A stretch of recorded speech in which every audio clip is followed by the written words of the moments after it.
आप देख रहे हैं योर मनी। फिरोज अजीज हमारे साथ बने हुए आपकी क्वेरीज को आंसर करने के लिए। बात करते हैं अब अगले व्यूअर से। सुनील हमारे साथ है गुरुग्राम से सवाल पूछने के लिए। सुनील जी नमस्कार, बताइए सवाल। नमस्कार मैम। एक तो मुझे अपना पोर्टफोलियो रिव्यू कराना था। यदि मैं अपनी एसआईपी बढ़ाता हूं तो उसमें मुझे कुछ नए फंड ऐड करने चाहिए या फिर जो पुराने फंड है उन्हीं में पैसा मैं डाल सकता हूं। दूसरा, मुझे इनसे पूछना था कि क्या ये एनएफओ में इन्वेस्ट करने की सलाह देते हैं। और सेकंड क्वेश्चन ये है कि जब कोई एक्सपर्ट बोलता है कि आपको फंड चेंज करना चाहिए तो जो पुराने फंड है उनको रिडीम करके नए फंड में डालें या उनको पैसे को उसी में पड़ा रहने दें और नए फंड में नए से शुरुआत करें। ठीक है, तो पहले तो मैं आपका पोर्टफोलियो बता देती हूँ फिरोज जी को। इनके पास 5 फंड्स हैं। ICICI Pru blue chip, Nippon India small cap, ICICI Pru commodities. यहाँ तो ये 4,000 ईच डिप्लॉय कर रहे हैं। 2,000 है एसबीआई मैग्नम मिड कैप में, 1,000 है एसबीआई स्मॉल कैप में। 15,000 की यानी इन टोटल एसआईपी है इनकी पर मंथ। 1.25 लाख की पोर्टफोलियो की वैल्यू है। 15 ईयर्स में 5 करोड़ का टारगेट है। अब इन्होंने 2-3 सवाल पूछे, जैसे कि पहला तो ऑफकोर्स यही कि इनका पोर्टफोलियो कैसा है, गोल हासिल होगा कि नहीं। दूसरा इनका इंपॉर्टेंट क्वेश्चन कि अगर ये एसआईपी अमाउंट बढ़ाते हैं तो क्या इन्हीं फंड्स में एलोकेशन इंक्रीज करें या कोई नई कैटेगरी ऐड करें। और तीसरा सवाल इनका एक तरीके से देखा जाए तो रिलेटिवली फिरोज जी बहुत इंपॉर्टेंट है कि एग्जिट करने या स्विच करने की सलाह तो दी जाती है, बट जो एक्यूमुलेशन उस पर्टिकुलर फंड में हो गया उसका क्या करें, क्या सजेशन। मेरे हिसाब से सुनील जी को जो 5 स्कीमें हैं वो उसमें से 2 स्कीमों में बदलाव करने चाहिए। That's point 1। उस स्कीमों पे जाने से पहले मैं ये कहूंगा कि स्टेप अप करेंगे तब जाके इनके 5 करोड़ का टारगेट 13% पे पूरा होगा और एसआईपी की अमाउंट भी बढ़ानी होगी, तब जाके 5.6 करोड़ पे पहुंच सकते हैं विद 10% स्टेप अप। तो 59,000 की एसआईपी की जरूरत पड़ेगी क्योंकि 1.25 लाख रुपए की तो करंट वैल्यू है आपकी। तो काफी सारा एसआईपी का अमाउंट बढ़ाना होगा, पॉइंट 1। पॉइंट 2, जो स्कीम्स हैं जिसमें बदलाव करनी है, आईसीआईसीआई कमोडिटीज फंड एक थीमेटिक फंड है। मेरे हिसाब से अगर आप अपने पोर्टफोलियो को क्रिएट कर रहे हैं, साधारण सिंपल तरीके से बनाएं। कमोडिटी एक सिक्लिकल एसेट है। अगर आपको 15 साल के लिए इन्वेस्ट करना है तो आपको देखना है कम से कम छेड़खानी करे बगैर कैसे मैं अपने लक्ष्य पे पहुंच सकता हूं। तो ये आईसीआईसीआई का जो कमोडिटी फंड है, that's a sure exit. It was not even an entry in the first place. Nippon India small cap fund को आप एग्जिट कर सकते हैं। उसके बदली 2 और schemes, SBI large and mid cap और कोटक मल्टी कैप फंड, ये 2 को आप शामिल करें। अब रहा सबसे महत्वपूर्ण सवाल जो सब निवेशकों के मन में आता है, जैसे दिवाली जी ने भी हाईलाइट किया कि जो अब मैं अपनी एसआईपी अगर पुरानी वाली बंद कर रहा हूं और नई वाली शुरू कर रहा हूं तो पुराने इकट्ठे किए हुए पुरानी किस्तों के पैसे वो भी निकाल के नई स्कीम में जाऊं या ना जाऊं।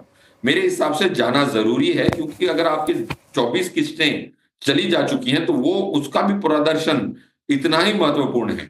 बट आपको एक चीज जरूर ध्यान रखनी है, जब ये बदलाव करते हैं तो एग्जिट लोड ना लग जाए। इसी कारण से एक इंसान को देखना पड़ेगा कि लास्ट किस्त 1 साल तो होनी पड़ती है, तब जाके इक्विटी में एग्जिट लोड फ्री हो जाता है। और जो उसकी टैक्स इंप्लीकेशंस होती हैं, क्योंकि कैपिटल गेन टैक्स अब तो बढ़ा दिया गया है, 12.5 पे है इक्विटी में, तो उसको 2 को मद्देनजर रख के आपको पैसे को नई स्कीमों में मूव करना मेरे हिसाब से लॉजिकल माना जाएगा।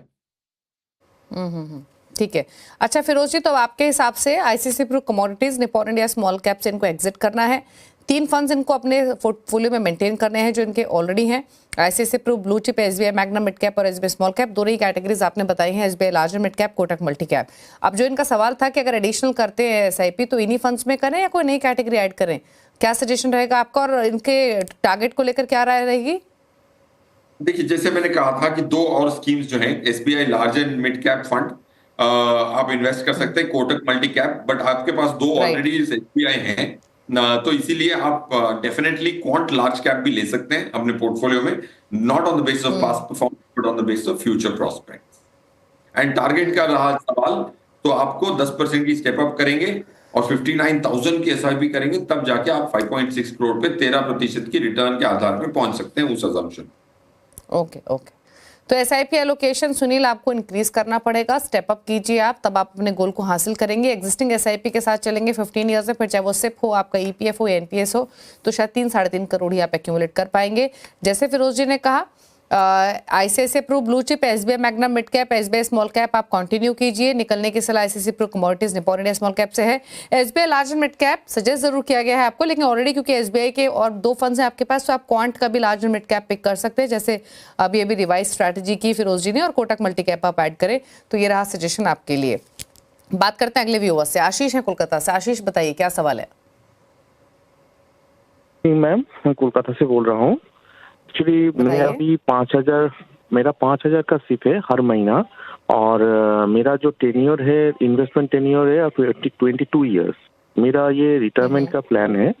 तो अभी मैं सिर्फ 8 फंड पे इन्वेस्ट कर रहा हूँ, ठीक है। और ये हर साल आपका 10% स्टेप अप पे रहेगा, ठीक है। मेरा टारगेट है 2.5 सीआर इन 22 year.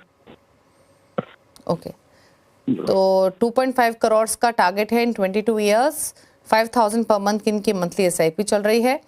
Quant small cap, JM flexi cap में 1,000 ईच, 750 ईच डाल रहे हैं। Motilal Oswal mid cap, Kotak emerging equity में 500 डाल रहे हैं per month. Motilal Oswal large mid cap 250 डाल रहे हैं each Nippon India small cap, Tata small cap में, और 500 HSBC वैल्यू फंड में।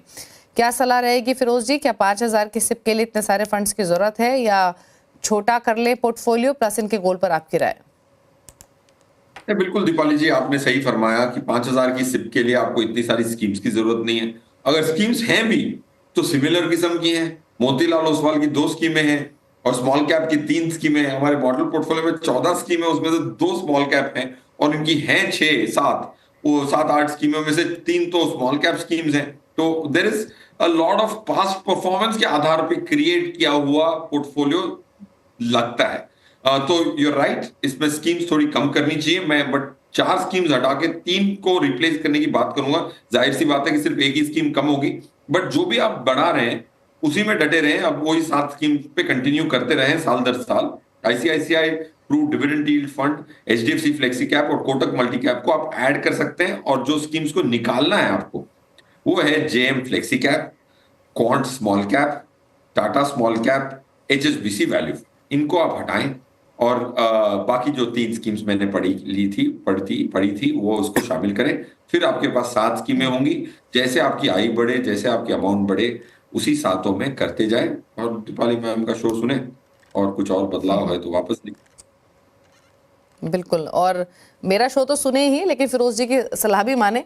फिरोज जी भी जल्द थोड़े थोड़े समय में हमारे साथ मौजूद रहते हैं आपके पोर्टफोलियो पर एडवाइस देने के लिए। और जो एडवाइस आपको दी गई है, नोट कर लीजिए आप इस पूरी एडवाइस को। फंड्स भी नोट कर लीजिए जो आपको सजेस्ट किए गए हैं। और स्टेप अप तो हर इन्वेस्टर को करना ही चाहिए जैसे जैसे इनकम बढ़े, क्योंकि इन्फ्लेशन भी उसी तेजी से बढ़ रही है।